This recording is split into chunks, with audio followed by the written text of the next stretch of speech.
जय हिंद दोस्तों। चलिए हम लोग आज देखते हैं बायोलॉजी का एक चैप्टर, काफी दिन बाद वीडियो बना रहे हैं। ये बायोलॉजी का बहुत इंपॉर्टेंट चैप्टर होता है जिसको हम लोग बोलते हैं सेंस ऑर्गन। सेंस ऑर्गन को हिंदी में कहते हैं ज्ञानेंद्रिय।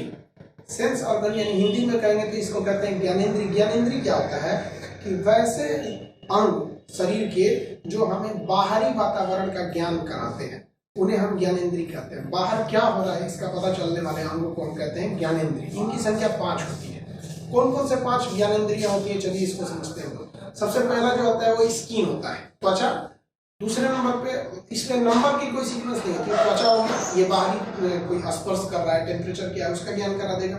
हमारा त्वचा के बाद जीभ हो जाता है, नाक हो जाता है, आंख हो जाते हैं, कान, ये सब हमारी ज्ञानेंद्रियां हैं। त्वचा का टेम्परेचर बता देगा, सुन के हम लोग बता सकते हैं कि किसकी आवाज है, ये भी एक ज्ञान करा दिया, सेंस करा दिया कौन बोल रहा है। जीभ भी सेंस करा देता है कि खाना अच्छा है या खराब है। नाक भी सेंस करा देते हैं सब कि सुगंध है या दुर्गंध है।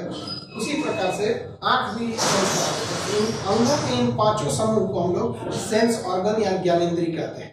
ज्ञानेंद्रिय की संख्या कितनी होती है? 5 ज्ञानेंद्रिय होती है। ये क्या कराती है? सब बाहरी वातावरण का ज्ञान, बाहरी वातावरण का ज्ञान कराती है। इनकी संख्या हो गई 5। ये सेंस कराती है, ज्ञान कहिए या फिर सेंस कहिए। ये मशीनों में भी इस तरह की कुछ लगी होती है जिन्हें हम लोग कहते हैं सेंसर। जैसे लिफ्ट में देखिएगा, ऐसे ट्रेन की लिफ्ट या फिर मेट्रो में से बंद होगा, हाथ डाल दीजिएगा तो हट जाता है, वो भी एक तरह का सेंसर होता है। सेंसर कई तरह के होते हैं। कुछ टेम्परेचर के सेंसर होते हैं, जैसे एसी में लगा होता है, टेम्परेचर बढ़ेगा ऑटोमेटिक चालू हो जाएगा, फिर ऑटोमेटिक बंद हो जाएगा, वही होते हैं सेंसर, सेंस ऑर्गन। हम लोग के भी शरीर में सेंसर हैं 5। अब एक एक को 5 को अलग अलग करके हम लोग पढ़ते हैं। तो चलिए हम लोग देखते हैं। सबसे पहले हम लोग स्किन यानी त्वचा के बारे में। जब तक आप इसका एक त्वचा है तो स्किन फोटो ले लीजिए, तो समझ जाते हैं। अब स्किन के बारे में आगे कुछ। त्वचा यानी स्किन क्या होता है? इसका त्वचा का अध्ययन जो होता है उसको हम डर्मेटोलॉजी कहते हैं। इसका डॉक्टर डर्मेटोलॉजिस्ट कहलाता है। त्वचा संयोजी ऊतक का बना होता है। इसकी खासियत क्या होती है संयोजी ऊतक की कि इसको जितना तरल में रखिएगा ये खराब नहीं होता। इसलिए हम लोग 2 घंटा नहा लेते हैं तो चमड़ा फूल जाता है, जबकि जब से पैदा हुए हैं जीभ जो है वो फूला नहीं है, क्योंकि वो संयोजी ऊतक का बना होता है। तो देखिए त्वचा वगैरह जो होते हैं सब, ये भी एक प्रकार के संयोजी ऊतक होते हैं। अंदर से त्वचा का आंतरिक भाग जो होता है वो संयोजी ऊतक का बना होता है, जिसको हम लोग लेयर्स में हम लोग पढ़ेंगे। त्वचा का जो परत पढ़ेंगे तो उसके बारे में हम लोग पढ़ेंगे। त्वचा का आंतरिक भाग संयोजी ऊतक का बना होता है। आगे देखिए, त्वचा का जो होता है वो जीवन काल पूछता है कितने दिन होता है, तो औसतन 4 वीक यानी 28 दिन होता है, लेकिन ये डिपेंड करता है एज पर। जैसे जैसे एज बढ़ते जाता है त्वचा का जो जीवन काल होता है वो घटते जाता है, वो डिपेंड करेगा एज पर। त्वचा जो होता है हमारे शरीर का सबसे बड़ा अंग होता है। ये शरीर का सबसे बड़ा अंग है, ध्यान दीजिएगा। अगर कहेगा शरीर में सबसे बड़ा कौन सा अंग है तो शरीर में सबसे बड़ा कहेगा तो वो लीवर हो जाएगा, और शरीर का सबसे बड़ा कहेगा तो वो शरीर का यानी बाहर से है तो सबसे बड़ा अंग हो जाता है हमारा त्वचा। ये एरिया ये हम लोग इस पे देखते हैं। आगे पढ़ते हैं हम लोग त्वचा के कार्य क्या क्या होते हैं, वर्क क्या होता है। तो त्वचा के कई प्रकार के काम होते हैं। जो हम लोग मुख्य समझते हैं वो एक हो गया रक्षा का काम। रक्षा कौन करता है? वही तो कीटाणु से। कीटाणु जैसे हमारे शरीर में एंट्री मारते हैं तो त्वचा से लाइसोजाइम नाम का एंजाइम निकलता है जो पसीना में भी होता है, तो ये लाइसोजाइम एंजाइम उन कीटाणुओं को मार देता है। दूसरा, यूवी रे जो पराबैंगनी किरणें आती हैं सूर्य के प्रकाश से, वो हमारे शरीर में स्किन कैंसर भी उत्पन्न कर सकती हैं, उसको सोख लेने का काम करता है मेलानिन। मेलानिन हमारे त्वचा के बाहरी परत यानी एपिडर्मिस में पाया जाता है। तो ये मेलानिन जो होता है ये उस यूवी किरण को सोख लेता है, जिस वजह से उन्हें स्किन कैंसर नहीं होता। यही मेलानिन रंग प्रदान करता है। जिनमें मेलानिन ज्यादा पाया जाता है वो काले रंग के हो जाते हैं, जैसे हम लोग में मेलानिन ज्यादा इसलिए काले हो गए। और जितना जो चमकौआ होता है सब गोरा गोरा, उस समय मेलानिन कम होता है, उन सबको कैंसर का खतरा हो सकता है। जितने गोरे गोरे हैं, तो जो काले हैं उन लोगों को कोई दिक्कत नहीं है क्योंकि उनमें मेलानिन की मात्रा ज्यादा है। दूसरा, ये विटामिन डी निर्माण करते हैं। विटामिन डी के संश्लेषण में मदद करता है। संश्लेषण का मतलब होता है निर्माण करता है, जो कैल्शियम के निर्माण में बहुत महत्वपूर्ण भूमिका निभाता है विटामिन डी। दूसरा, अब अगला काम क्या हो सकता है? टेम्परेचर को नियंत्रित करना। हमको पता है कि हम लोग समतापी जीव हैं। हम लोग जब सर्कुलेटरी सिस्टम समझेंगे तो उसमें हम आपको बताएंगे कि समतापी जीव उसे कहते हैं जिसमें शरीर का टेम्परेचर ठंडी गर्मी बरसात में चेंज नहीं होता है, वो एकदम फिक्स रहता है। हमारे शरीर का टेम्परेचर 37 डिग्री सेल्सियस या 98.6 फॉरेनहाइट रहता है। तो इसको नियमित करने का काम हमारा त्वचा करता है। उसमें भी ये महत्वपूर्ण भूमिका निभाता है। हालांकि तापमान नियंत्रण में सबसे महत्वपूर्ण भूमिका अगर बात करेंगे तो वो ब्लड का होता है। ब्लड सर्कुलेशन रहेगा तो टेम्परेचर बना रहेगा। और एक होता है थैलेमस, जो शरीर के अंदर के टेम्परेचर को निर्धारित करता है। थैलेमस, हाइपोथैलेमस, ये सब ब्रेन में पड़ेगा। तो ये हो गया तापमान के नियंत्रण। दूसरा हो गया आपका उत्सर्जन। एक चैप्टर है, जस्ट इसके बाद पढ़ाएंगे उत्सर्जन तंत्र। उत्सर्जन का मतलब है फालतू पदार्थ को फेंक देना बाहर। तो ये पसीना के रूप में टेम्परेचर को भी उत्सर्जन कर देता है। जब हमारे शरीर का टेम्परेचर ज्यादा होगा तो ये पसीना बना के उसको बाहर कर देगा। और उसके साथ साथ नमक यानी साल्ट को भी बाहर कर देता है। आप गर्मी के दिन में अगर डार्क यानी काले रंग का कपड़ा पहनेंगे तो पसीना जब सूखेगा तो उस पर व्हाइट धब्बा बन जाता है, वो साल्ट होता है। तो पसीना और नमक का ये उत्सर्जन कर देता है। अवशोषण यानी एब्जॉर्प्शन, ये अवशोषण का भी काम करता है। जैसे जैसे हम लोग शरीर ठंड के दिन में तेल मालिश करते हैं, या छोटे बच्चों को जब तेल मालिश किया जाता है तो वो तेल को क्या कर लेता है, एब्जॉर्ब कर लेता है। तेल को मालिश करने पर एब्जॉर्ब कर लेता है। कभी हम लोग का जल जाता है कहीं तो डॉक्टर कुछ क्रीम दे देता है लगाने के लिए। जैसे जलने का एक बर्नल बहुत नॉर्मल फेमस क्रीम है, तो वो अगर हमारा त्वचा एब्जॉर्ब ही नहीं करेगा तो फिर क्रीम लगाए फायदा क्या होता है। और दवा वगैरह भी एब्जॉर्ब कर लेता है। जैसे मेकअप वगैरह के लिए क्या क्या लगाया जाता है, क्रीम वगैरह, नो मास्क, ये वो सबको एब्जॉर्ब कर देता है। एब्जॉर्ब कर लेता है ताकि वो अंदर पहुंच जाता है और वो दवा काम करती है। तो इसका एक और काम हो गया एब्जॉर्ब। आगे हम लोग देखते हैं ना लेयर्स ऑफ स्किन, त्वचा की परतें। तो एक्चुअली कहते हैं त्वचा की टोटल दो ही परत होती है, ऐसा नहीं है, मेनली दो परत होती है। देखिए कैसे, एक होती है एपिडर्मिस अधिचर्म, एक होता है डर्मिस। लेकिन लेयर टोटल अगर इसकी बात करेंगे तो 7 लेयर होता है। चलिए हम लोग समझते हैं। सबसे बाहरी परत को हम लोग कहते हैं एपिडर्मिस, इसे अधिचर्म कहते हैं। ये बाहरी परत, इसमें ब्लड नहीं होता है, इसलिए कभी कभी हम लोग का त्वचा रगड़ा जाता है, दीवार में हल्का रगड़ आ जाता है तो ब्लड नहीं आता है, हल्का सा बस ऊपर से एक परत हट जाती है, तो वो उसमें ज्यादा ब्लड नहीं आता है सर। ये क्योंकि इसमें ब्लड नहीं पाया जाता है। इसकी टोटल 5 परतें होती हैं, उसी में मेलानिन होता है। तो मेलानिन हमारे एपिडर्मिस में पाया जाता है। ये क्वेश्चन पूछा हुआ है, डर्मिस में या एपिडर्मिस में। एपिडर्मिस की 5 परतें होती है, जिनमें हम लोग शॉर्टकट में स्ट्रेटम कहते हैं। इसके कई भाग होते हैं, स्ट्रेटम कॉर्निया, स्ट्रेटम लूसिडम, ऐसे करके 5 परतें होती है। तो बस आप स्ट्रेटम याद रखिएगा, बाकी के कंपटीशन के कितना ही है। तो इसकी हो गई 5 परतें एपिडर्मिस की। अब बात करते हैं हम लोग डर्मिस की। तो डर्मिस को हम लोग चर्म कहते हैं, ये आंतरिक भाग में होता है। डर्मिस जो होता है ये हो गया, ये कहाँ होता है, तो आंतरिक भाग में, ये बाहर नहीं होता है, ये त्वचा के आंतरिक भाग में होता है। जितनी भी ग्रंथियां पाई जाती है त्वचा में, जैसे श्वेत ग्रंथि, तैलीय ग्रंथि, ये ग्रंथि चैप्टर में हम लोग समझेंगे इसको। ये जो ग्रंथि होती है ये हम लोग डर्मिस में पाए जाते हैं। जो बाल होते हैं, ये हमारे शरीर पर जो भी बाल हो गए, तो ये बाल जो होते हैं ये एपिडर्मिस में ना पाकर ये डर्मिस में पाए जाते हैं। जो बाल होते हैं, रोम, जो त्वचा पे छोटे छोटे रोम होते हैं, जो कभी हम लोग कभी डर जाते हैं तो रोम खड़े हो जाते हैं, या ठंड लगता है तो रोम खड़े हो जाते हैं। तो ये भी रोम जो होता है, रोम का जो जड़ होता है वो डर्मिस में होता है। डर्मिस के 2 लेयर होते हैं। डर्मिस का जो ऊपरी लेयर होता है उसे कहते हैं कैपिलरी, और डर्मिस का जो आंतरिक लेयर होता है उसे हम कहते हैं रेटिकुलर। अब ये डर्मिस जो होता है इसी का हम लोग औद्योगिक प्रयोग करते हैं। जैसे चमड़े के बैग होते हैं, चमड़े के वस्त्र होते हैं, चमड़े का बेल्ट होता है, पर्स होता है, ये चमड़ा का। तो ये जानवरों के जो चमड़े का बनाया जाता है, ये जानवरों के एपिडर्मिस का ना बनाकर जानवरों के डर्मिस का बनाया जाता है। अब कभी कभी ना चमड़े की मोटाई पूछ देता है, चमड़े की मोटाई कितनी होती है, तो देखिए चमड़े की मोटाई 0.5 mm से लेकर 2 mm तक होती है। आंख के पलकों की जो चमड़ी होती है, ये डर्मिस, ये बहुत पतली होती है। तो ये 0.5 mm से लेकर ये 2 mm तक हो सकती है डर्मिस की मोटाई। तो अगर हम इसकी मोटाई कहेंगे तो ये डिफर कर सकता है। अब देखिए हम लोग चमड़े का भाग में, तो ये हमारे शरीर के सबसे ऊपर क्या मिलेगा, एपिडर्मिस मिलेगा। उस एपिडर्मिस के नीचे जाएंगे तो डर्मिस मिलेगा, और डर्मिस के नीचे जाएंगे तो फैट यानी वसा मिलेगा। अब बुढ़ापे में क्या होता है, एपिडर्मिस तो रहता ही है, डर्मिस भी रहता है, लेकिन एपिडर्मिस डर्मिस को जो नीचे से उठा के रखता है वसा, बुढ़ापे में वो वसा खत्म हो जाता है। वसा यानी चर्बी, फैट की मात्रा कम हो जाती है, जिस वजह से त्वचा में झुर्रियां पड़ने। तो जब भी पूछेगा आपको वसा बुढ़ापे में झुर्रियां क्यों पड़ती हैं, तो वसा में कमी के कारण। सामान किसके बनाए जाते हैं, जो भी औद्योगिक सामान, तो डर्मिस के बनाए जाते हैं। डर्मिस में ब्लड होता है, बाल होते हैं, रोम होती है, ग्रंथियां होती हैं। अब मेलानिन तो होता है एपिडर्मिस का भाग होता है। मोटाई का सेंस में, मोटाई अगर देखते हैं तो मोटाई हम इसके लिख देंगे, आप इसका स्क्रीनशॉट लेना चाहें स्किन की मोटाई की अगर हम बात करेंगे, स्किन की मोटाई 0.5 से लेकर 2 mm तक होती है। पलकों की स्किन यानी आंख के ऊपर की जो पलक है इसकी स्किन ये बहुत पतली होती है। तलवा हो गया पैर का तलवा, और हथेली की स्किन मोटी होती है, ये मोटी होती है। अब कई लोग ना कहते हैं कि पेट का भी स्किन मोटा होता है, नहीं, पेट का स्किन एवरेज होता है, ना मोटा होता है ना पतला। पेट जो होता है वो वसा होता है, पेट में जो होता है ना वसा होता है। बहुत मोटा जो आदमी हो जाता है उसमें वसा की मात्रा होती है, न कि उनको स्किन होती है। ये कंप्लीट हो गया स्किन का। तो सेंस ऑर्गन में एक था स्किन। अब स्किन के बाद हम लोग देख लेते हैं कान, फिर जीभ, फिर नाक और आंख। अब हम लोग देखते हैं लोग कान के बाद। चलिए, तो सेंस ऑर्गन में हम लोग सेकंड सेंस ऑर्गन देखते हैं, तो हम लोग ईयर, कान।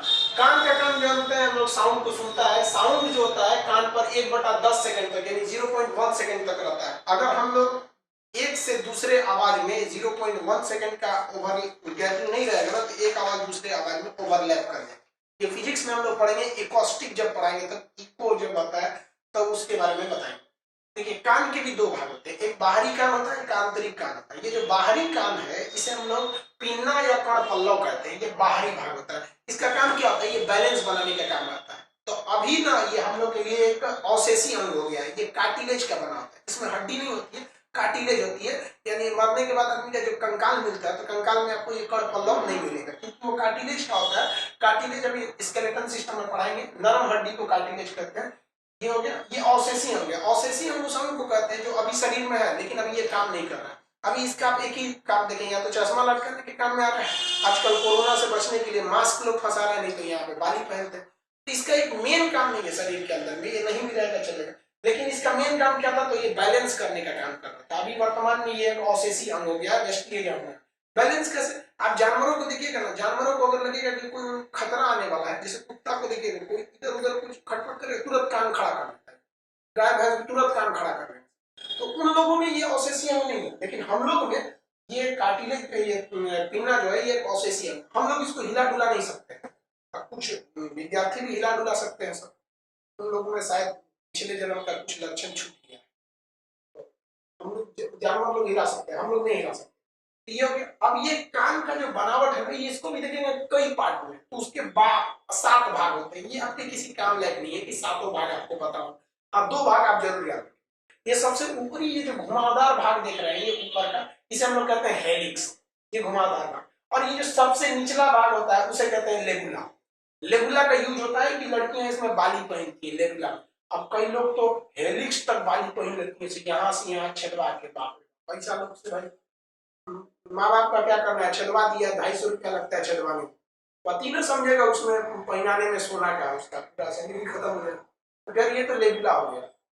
तो नीचे का भाग हो गया लेबुला, ऊपर का भाग हो गया हेलिक्स।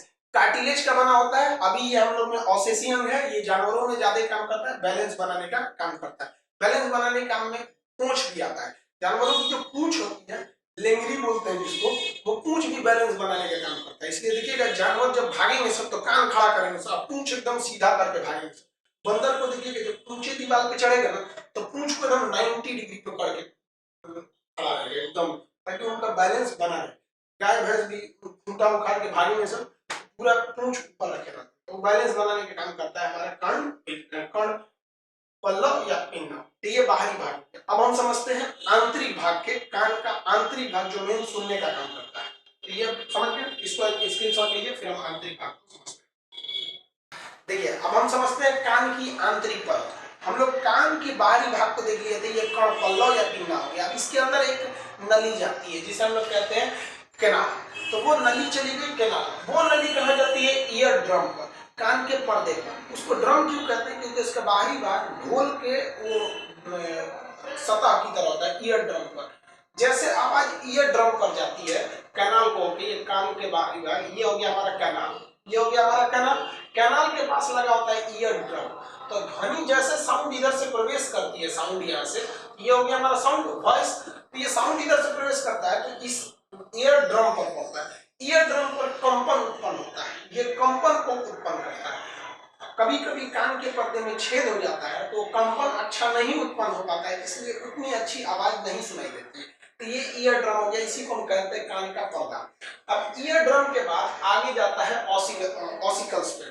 तो ऑसिकल्स क्या होते हैं, ऑसिकल्स का काम होता है कि जो ध्वनि की आवाज आ रही है उसको तेज कर देना, आयाम को उसको बढ़ा देना। अब ये क्यों बढ़ाता है ये हम कोक्लिया में पढ़ेंगे। तो ये ऑसिकल्स जो होते हैं आयाम को बढ़ा देते हैं। ऑसिकल्स क्या होता है? एक्चुअली ऑसिकल्स 3 हड्डियों का एक समूह होता है जिसको हम शॉर्टकट में मिस करते हैं, मेलियस, इनकस और स्टेप्स। Méliès, incus, steps. आप जानते हैं स्टेप्स सबसे छोटी कान की हड्डी होती है, इसी के पास स्टेपिडस नाम की सबसे छोटी मांसपेशी भी होती है। तो ये तीनों को हम क्या कहते हैं? ऑसिकल्स कहते हैं। ये काम क्या होता है? आयाम को बढ़ा देना। धीमी भी स्वरण दिया ना तो वो तेज कर देता है। ऐसा क्यों तेज करता है? क्योंकि इसके बाद जब कैनाल से, यहाँ के कैनाल से ध्वनि आया और ये पड़ा ड्रम पर, ड्रम पे पड़ेगा। यहाँ पे 3 हड्डियां पाई जाती हैं, मेलियस, इनकस और स्टेप्स। इन्हीं को हम लोग क्या कहते हैं? ऑसिकल्स कहते हैं। ये हो गया ऑसिकल्स। अब इसके बाद जो ध्वनि जाएगा वो जाएगा कोक्लिया पर। अब ये कोक्लिया क्या होती है? कोक्लिया स्नेल के समान एक आकृति होती है, ऐसे स्नेल के समान ये राउंड में एक आकृति होती है। इसके अंदर लिक्विड भरा होता है। अब उस लिक्विड पे कंपन कराना होता है और यहीं से हमें ध्वनि सुनाई देती है। अब एक आप बात बताइए, जो ईयर ड्रम पर कंपन उत्पन्न हो रहा था वो तो हवा में कंपन था। ये कैनाल एकदम खाली होता है, खोखला। कभी कभी पेन की लीड डाल के हम लोग खोदते रहते हैं, वैक्स यानी मोम जमा हो जाता है। ये ग्रंथि में पढ़ेंगे कि कौन सी ग्रंथि यहाँ मोम बना देती है, कौन सी ग्रंथि आंसू बनाती है। तो यहाँ कंपन कराना इजी था, धीमी साउंड भी कंपन करा सकती थी। लेकिन एक्चुअली ईयर ड्रम के बाद ऑसिकल्स में जाएगा, तीनों हड्डियों को पार करके। ड्रम जब हिलेगा तो हड्डियां भी हिलेंगी और ये कोक्लिया को हिलाना रहेगा। अब कोक्लिया क्योंकि तरल पदार्थ होता है, लिक्विड होता है। अब आप बताइए, हम हवा में अपना हाथ हिलाइए, आराम से कंपन कर ले, थोड़ा भी बल लगाइए कंपन कर ले। इसी हाथ को हम नदी के पानी में अगर डुबा दे तो उतना बल लगाएंगे तो कंपन धीमे होगा, तो हमको बल ज्यादा लगाना पड़ेगा। इसीलिए ड्रम पर जब कंपन होता है तो वह हवा में हो रहा है, लेकिन कोक्लिया पे जब कंपन होता है तो कोक्लिया तरल होता है, अतः इसमें ज्यादा बल की जरूरत होती है। तो वही ऑसिकल्स जो होते हैं सब ध्वनि के कंपन के आयाम को बढ़ा देते हैं सर। और ये कोक्लिया क्या करता है? इसे सिग्नल में बदल देता है, ध्वनि को सिग्नल में बदल देता है और उस सिग्नल को कार्पोरा पेंडिकल को भेज देता है। अब ये कार्पोरा पेंडिकल क्या है? ये हमारे ब्रेन का हिस्सा है, आपको ब्रेन में हम पढ़ा चुके हैं। कार्पोरा और पेंडिकल को भेज देता है और वहां पे हम लोग को सुनने का काम करता है। पूरा ब्रेन का एक सिस्टम होता है जो सुनने का काम करता है और वहां जाके हमें ध्वनि सुनाई देती है। तो ये हो गया ध्वनि का आंतरिक भाग हो गया। तो दोनों के से ध्वनि के आंतरिक भाग, एक ध्वनि का आंतरिक नहीं, कान का आंतरिक भाग। तो बाह्य भाग भी देखे, अब आंतरिक भाग भी देखेंगे। अब एक और चीज देखिए, कान से एक नली आई होती है, वो गर्दन तक अटैच होती है। कान की एक नली गर्दन तक अटैच होती है। इसीलिए कभी कभी अचानक बम विस्फोट होता है तो वहां से जो ध्वनि का कंपन आया है वो कण पल्लव पिन्ना को पार करते हुए कैनाल में चला जाता है। कैनाल में एयर होता है और वो ड्रम पे बहुत तेजी से कंपन करने लगता है। और अगर वो ड्रम का कंपन बहुत तेजी से गया तो अब वो कंपन किसे दे देगा? ऑसिकल्स को दे देगा। अब ये कंपन को और बढ़ा देंगे जिस वजह से कोक्लिया खराब होने का खतरा हो जाता है, कान खराब हो सकते हैं। इसलिए इसकी एक नस गर्दन तक आई होती है। इसलिए कभी भी अचानक बम फूटेगा तो ये हमारा एक से रिफ्लेक्स एक्शन होता है कि हमारी मुंह खुल जाती है। जैसे अचानक बम फूटेगा ना तो इसे मुंह खुल जाएगा, तो इधर से एक हवा जाएगी ऐसे, और जो कान के रास्ते प्रवेश किया वो दोनों जाके और वहां जो कान के पर्दा के पास जो कंपन तेज था उसको न्यूट्रल कर देगा। इसलिए अचानक बम फूटता है तो आदमी का मुंह ऐसे खुल जाता है, तो वो कंपन को बैलेंस करने के लिए। तो ये कान का आंतरिक बनावट भी देखनी है, जो शुरू होगा हमारा कैनाल से, फिर जाएगा ड्रम पर, फिर ऑसिकल्स में। ऑसिकल्स अकेले नहीं होते हैं, वो 3 हड्डियों के समूह होते हैं। उसके बाद जाएगा कोक्लिया पे, कोक्लिया तरल होता है। अब अगर हम बात करेंगे कि कान सुनाई कहाँ देता है तो कोक्लिया से सुनाई देता है। कंपन कहाँ होता है तो ईयर ड्रम पर होता है। कंपन यही होना जरूरी है। इस कंपन को बढ़ाने का काम ऑसिकल्स करता है यहाँ पर। अब यहाँ देखिए, ईयर ड्रम पर कंपन कम होने के 2 रास्ते, या तो कैनाल में मोम भर जाए, इस कैनाल में क्या भर जाए? मोम भर जाए, तो भी हो सकता है, और नहीं तो इस ईयर ड्रम में छेद हो सकते हैं सर। इसका हम एक ग्राफिक्स डाल देंगे आपको वीडियो के साथ साथ, आप उसमें देखते रहिएगा, वहां भी हम आपको इस तरह से समझा देंगे। ये हो गया हमारा एक और सेंस ऑर्गन जो कान हो गया। अब हम समझते हैं लोग टंग के बारे में, जीभ के बारे में। तो आप इसका एक स्क्रीनशॉट ले लीजिए। चलिए, एक और सेंस ऑर्गन हम समझते हैं लोग टंग। टंग मतलब होता है जीभ। जीभ में कहेगा तो ये किसका बना होता है? स्नायु यानी मांस टाइप का होता है, उसका बना होता है। ये संयोजी उत्तक का बना होता है जो भीगने से खराब नहीं होता है। ये वॉइस को कंट्रोल करता है। जीभ जो होता है ना, ये देखिए दो चीजें आती है वॉइस से। वॉइस बॉक्स लैरिंग्स को कहते हैं, जो गले में होता है। अगर हम लैरिंग्स पे से मारेंगे तो हमारा वॉइस चेंज हो जाएगा, और जीभ को भी पकड़ना तो वॉइस चेंज हो जाएगा। हम जीभ को पकड़ के नहीं बोल सकते। तो जीभ और लैरिंग्स दोनों मिलकर वॉइस बनाते हैं। लेकिन कहेगा वॉइस बॉक्स किसे कहते हैं, तो ये हो गया हमारा लैरिंग्स को। लेकिन वॉइस का काम को मतलब उसको कंट्रोल कौन करता है, तो जीभ कंट्रोल करता है। जीभ, जीभ के बारे में आया तो एक बात कहा जाता है कि कहते हैं लोग कि भरोसा सब पे कीजिए लेकिन सावधानी भी बरतिए, क्योंकि कभी कभी हमारा खुद का दांत भी जीभ को काट देता है। इसलिए थोड़ा सा कंट्रोल करना चाहिए। और हम आपको भी समझाते हैं कि हमेशा अपने आचरण में शालीनता रखें, क्योंकि जब हम पैदा नहीं हुए थे तभी हमारा जीभ, जैसे हम पैदा होते हैं तो हमारा जीभ रहता है और अंतिम सांस तक हमारा जीभ मौजूद रहता है, क्योंकि वो बहुत शालीन होता है, सॉफ्ट होता है।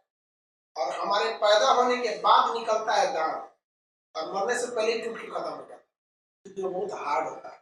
इसलिए अगर आपका आचरण बहुत तेजी, बहुत झगड़ालू रहेंगे ना, तो बहुत दिन तक आपका अस्तित्व नहीं रहेगा। और शालीनता रहेंगे बहुत दिन तक, तो आप अपने आचरण में शालीनता जरूर रखें।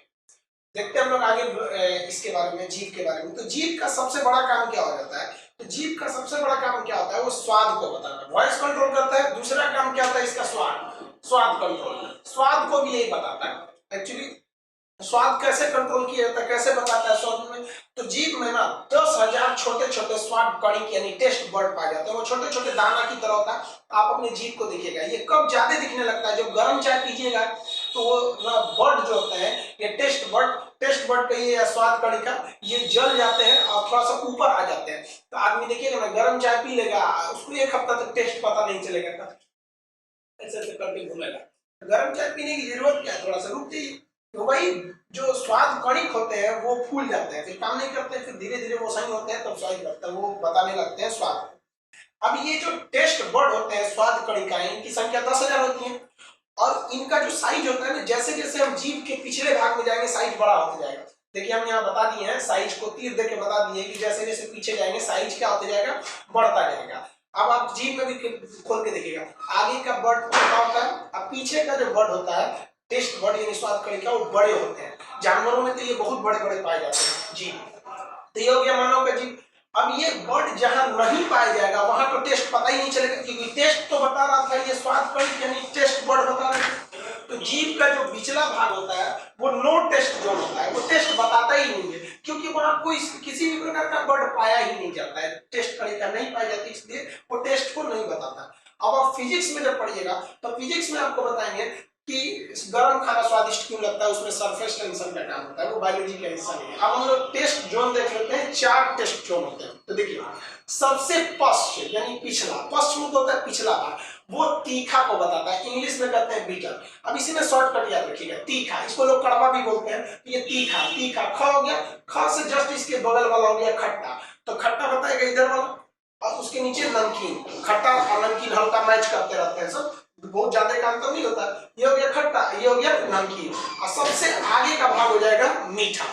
तो सबसे पीछे हो गया तीखा, तीखा में कौन सा शब्द आएगा, ख, तो उससे जस्ट सटा हुआ क्या आ जाएगा, खट्टा, तीखा खट्टा, और उसके बाद क्या आ जाएगा, नमकीन, सबसे आगे क्या हो गया, मीठा। अब इसमें फंसेंगे कहां पर, देखिए कहेगा कि अग्रभाग यानी एकदम आगे, तो अग्रभाग हो गया मीठा। कहेगा पश्च भाग, तो पश्च भाग हो गया तीखा। अब ये जो हो गया सब, ये साइड साइड वाले ये दोनों, ये तो पार्स यानी किनारे वाले भाग में। अब पार्स में भी देखिएगा तो 2 तरह के पार्स, अगला पार्स और पिछला पार्स। इसलिए एग्जाम में पूछेगा कि अग्र मतलब अगला, पार्स मतलब साइड वाला, अगला साइड वाला तो नमकीन, पश्च मतलब पिछला और पार्स मतलब साइड वाला, तो पश्च पार्स कहेगा तो खट्टा, और अग्र पार्स कहेगा तो नमकीन, और सीधा कहा अग्र तो मीठा, पश्च तो हो गया तीखा यानी कड़वा। तो ये हो गया हमारा जीभ। तो जीभ हो गया यहाँ पर। जीभ के बाद अगला सेंस ऑर्गन जो आते हैं उसको हम लोग समझ जाते हैं नाक, नाक के बाद आंख। 5 सेंस ऑर्गन होते हैं, उन पांचों को हम लोग समझ जाएंगे। इसका आप स्क्रीनशॉट लीजिए जीभ के बारे में। चौथा सेंस ऑर्गन हम लोग समझते हैं वो नोज के बारे में, नोज यानी नाक के बारे में। नाक एक चौथा सेंस ऑर्गन समझ लेते हैं। नाक का दो जगह काम होता है। एक रेस्पिरेटरी सिस्टम में हम समझेंगे कि नाक जो होता है ना श्वसन के लिए मात्र एक रास्ता देता है, न कि ये सांस लेने का एक बहुत बड़ा अंग है। नाक बंद कर देंगे, मुंह से सांस ले लेगा, मुंह भी बंद कर देंगे, गला में छेद करके पाइप लगा देंगे, वहां से भी सांस चला जाएगा। ये केवल रास्ता देता है सांस लेने का, न कि ये सांस का बहुत बड़ा अंग है। फेफड़ा होता है हमारा सांस का अंग होता है। तो ये हो गया नाक हो गया। तो श्वसन का एक मार्ग होता है, तो ये एक अलग बात हो गया। यहाँ लिख सकते हैं श्वसन मार्ग, श्वसन मार्ग। ये बहुत बड़ा काम नहीं है। श्वसन मार्ग श्वसन चैप्टर में हम लोग इसको देखेंगे। देखिए नाक में हम जो सांस लेते हैं तो इसमें भी कई चीजें होती हैं सबका। देखिए नाक में पहले बाल होता है। बाल क्या करता है, जितने भी कण होते हैं धूल में, छोटे छोटे कण होते हैं, जैसे कोई छींकता है तो उसके ड्रॉपलेट्स हो गए सब, या फिर जो धूल कण उड़ते हैं जिसे हम एरोसोल कहते हैं, वो बाल में फंस जाते हैं। तो ये बाल बहुत महत्वपूर्ण भूमिका निभाता है, नाक के अंदर का बाल। दूसरा, नाक में जब अंदर की हो जाएंगे तो यहाँ पर, तो वहाँ पे एक म्यूकस पाया जाता है, चिपचिपा पदार्थ। आप नाक में उंगली डाल के देखेंगे तो हमेशा वहाँ चिपचिपा पदार्थ होता है, भले आपको सर्दी हो या ना हो, तो वो चिपचिपा पदार्थ म्यूकस होता है। कुछ धूल कण जो इन बालों को पार करके ऊपर पहुंच जाते हैं, म्यूकस उसको चिपका लेता है, चिपका लेता है। आप लोग देखते होंगे नाक में चिपक जाएगा, सैटरडे आप लोग बकोट के निकाल देते होंगे, उसको नकटी बोलते हैं उसको। तो म्यूकस निकल गया, बकोट के निकाल दिए, वो हो गया म्यूकस। तो ये तो हो गया श्वसन में ये सब काम करते हैं। लेकिन सेंस ऑर्गन के सेंस में ये तो आएगा कि ये सूंघने का काम करता है, तो ये गंध बताता है, सुगंध है या दुर्गंध है, ये बताने का काम कौन करता है, नाक। अब ये कैसे करता है, तो नाक का ये जो म्यूकस वाला भाग है, इसके ऊपरी भाग में क्या होता है, 1 करोड़ ऑल्फैक्टरी लोब यानी नर्व्स पाई जाती है। कितनी पाई जाती है, 1 करोड़ नर्व्स पाई जाती है। ये जिसमें जितना ज्यादा पाया जाएगा वो उतना ज्यादा सुगंध और दुर्गंध को भाप सकता है। जैसे देखते होंगे कुत्ता को 10,000 अलग अलग सुगंध में फर्क करने की उसके अंदर क्षमता होती है, जबकि मानव में इतनी लंबी क्षमता नहीं होती है। तो ये 1 करोड़ ऑल्फैक्टरी लोग यही सूंघने का काम करते हैं हमारे नाक में। सर्दी के समय क्या होता है, सर्दी जब होता है तो ये ऑल्फैक्टरी लोब के ऊपर वो म्यूकस जो सर्दी होता है जम जाता है, उसमें लेटा होता है, जम जाएगा, तो उस सूंघने में कैसे, तो ऑल्फैक्टरी लोब ढक जाता है, इसलिए सुगंध नहीं आती है। और कुत्ता हो गया, बहुत से ऐसे जानवर होते हैं जिनमें सूंघने की क्षमता ज्यादा होती है, इसलिए डॉग स्क्वाड होते हैं पुलिस के पास, जो चोरों के कदमों के जो सुगंध होती है, दुर्गंध, उसको भाप के वो जा सकते हैं। तो ये नाक का काम हो गया। नाक का कोई खास और ये सूंघने के अलावा और कोई काम नहीं था। एक श्वसन मार्ग दे दिया, एक सूंघने का काम किया। अब अगला और लास्ट सेंस ऑर्गन आता है आंख। तो सेंस ऑर्गन कितने होते हैं, वो 5, जो बाहरी चीजों का हमें ज्ञान करा देते हैं, सेंस करा देते हैं। मशीनों में भी सेंसर लगे होते हैं जो बाहरी चीज का ज्ञान करा देते हैं। एक हमारा हो गया त्वचा, शरीर का सबसे बड़ा हो गया, लाइन से देखेंगे हो गया त्वचा, कान हो गया, जीभ हो गया, नाक हो गया, और उसके बाद आ जाएगा आंख। आंख को समझ जाते हैं, आंख बहुत लंबा चैप्टर हो जाता है। तो ये सेंस ऑर्गन का पार्ट 1 हो गया, और सेंस ऑर्गन के पार्ट 2 में हम आपको आंख के बारे में बता देंगे। तब तक आप इसका एक स्क्रीनशॉट ले लीजिए।